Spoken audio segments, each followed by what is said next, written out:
Another Arsenal game and another 3 points. Yet another huge 3 points in this title race. Since the beginning of the year, we have got 31 Premier League points out of a possible 33. That is insane. We haven't conceded a goal since Nottingham Forest.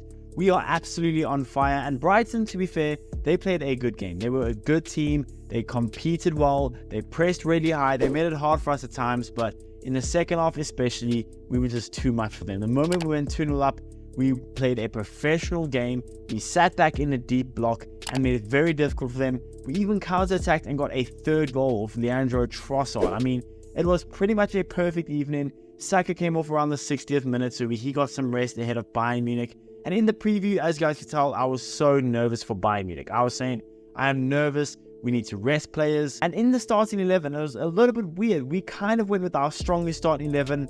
Depends who you think our best left back is. But for the most part, it was our strongest starting 11.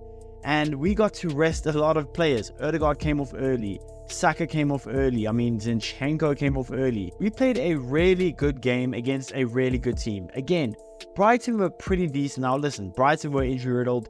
Sure, but they were still really good. De Zerbi set them up really well. They were hard to break down at times. They made it difficult for us at times. They pressed us well, made it hard for us to pass out of the back.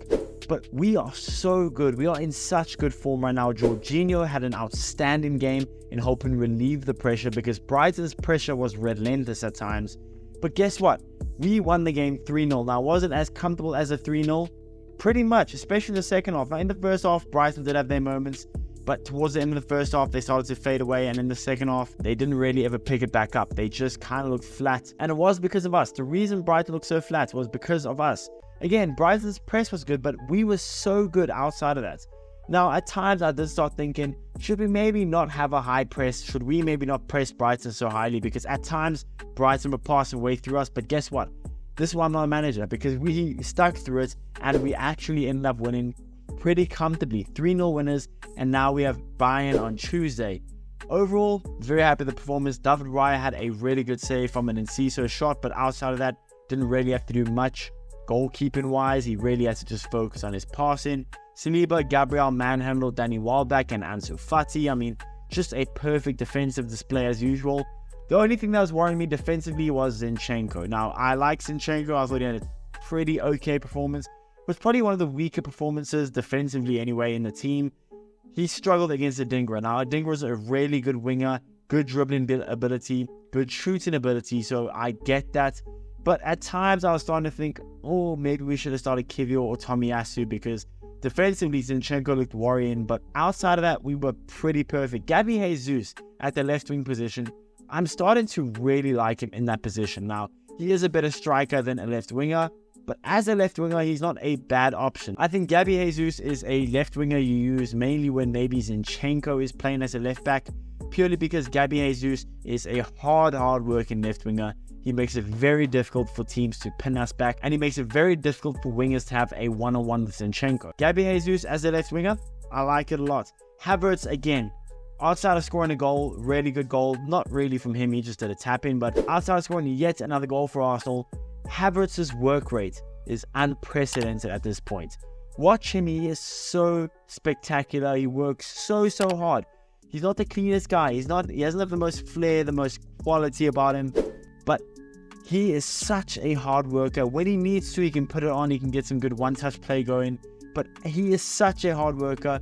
I love how physical he can be. I love how good he is in the air. Kai Havertz with yet another solid display. Odegaard, I mean, there's no more to be said about him. He is so special.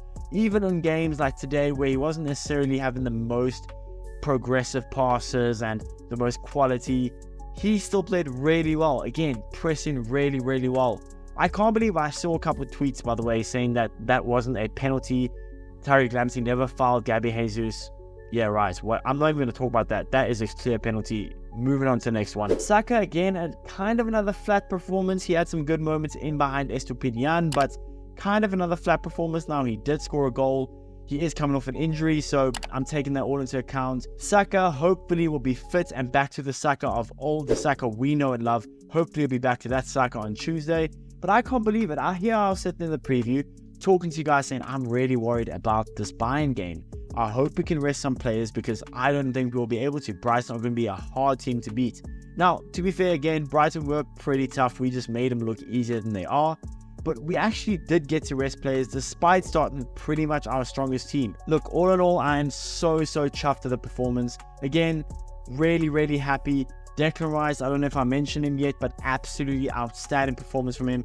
As per usual, just another solid 8 out of 10 performance for Declan Rice, just his standard by now. Obviously, very happy with Arteta. Very happy with the way he's been setting up. And I want to make a video about this in the future, talking about this in depth. But one thing I've been very happy to see about Arteta, especially now in the run-in, is he's willing to rest players. Again, bringing Saka off at the 60th minute, bringing Jesus off in the 60th minute. The fact that now Sunday we're going to rest, Monday we're going to prepare for Bayern Munich. It is so crucial that we are able to rest players. And Arteta's gotten a lot better at that. He's learned his mistake from last season where he didn't want to rest Saka.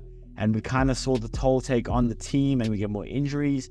So I'm glad Arteta's starting to learn from that. Again, I'm making a full video talking about that in depth. But I'm so happy. And now, Bayern Munich. I am so ecstatic to finally be in the quarterfinals of the Champions League. But at the same time, we sit top of the Premier League now.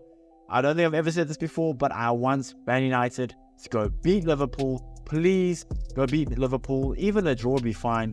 Go beat Liverpool. We need to stay top of the table. And that is now, by the way, I think it's 13 clean sheets in the Premier League, and that is after 31 games. Again, that is absolutely outstanding. 40-ish%. I don't know, you do the math. I'm not great at math. 40-ish% of our games in the Premier League, we've kept a clean sheet. Outstanding. Sitting top of the table with another comfortable 3-0 victory instead of a 2-0 victory that we saw against Luton Town. Another comfortable victory. This time away from home, tricky conditions, an easy banana skin game for a lot of other teams. I don't know last season if we win this game. I just don't. I think this is a tough place to play. Brighton are a good team. They press us really well, made it difficult for us at times. But we had this composure, this professionalism about us that we definitely didn't have last season, that we've kind of had most of the season. Good professionalism, good composure. And the moment we went 2-0 up, I said it earlier, it was so cool to see us sit in a block. I know a lot of people don't like Arsenal sitting in a block. We're supposed to be the progressive team. We're supposed to have the possession. Hey bro, sometimes 2-0 up away from home in a tricky place to play against a tricky team in tricky conditions with Bayern Munich coming up on Tuesday. Sometimes sitting in a low block, just securing the game isn't the worst idea. It was the same mentality I had with Luton Town. We went 2-0 up at halftime and guess what? Ended up winning 2-0. Did I care that we didn't score in the second half? No, I don't care. I know goal difference is a factor, but if we can keep clean sheets, then goal difference will be in our favor. So I don't mind sitting in a block. As long as we win the game, I don't have a care in the world. Now on to my man of the match. It's tricky. There's maybe some bias in this, but I'm going to go Kai Havertz. Scored a goal and absolutely worked his socks off as usual. Outstanding. He's just been outstanding. I made a video when we signed him saying he's going to be a great signing. I still didn't think he'd be this good, this quickly, but hey, I'm happy to be wrong. Kai Havertz for me, man of the match. But yeah, let me know in the comments below, who's your man of the match? What did you guys think about our performance? Please be sure to smash the like button, subscribe if you guys haven't already, and I'll see you guys in the next one.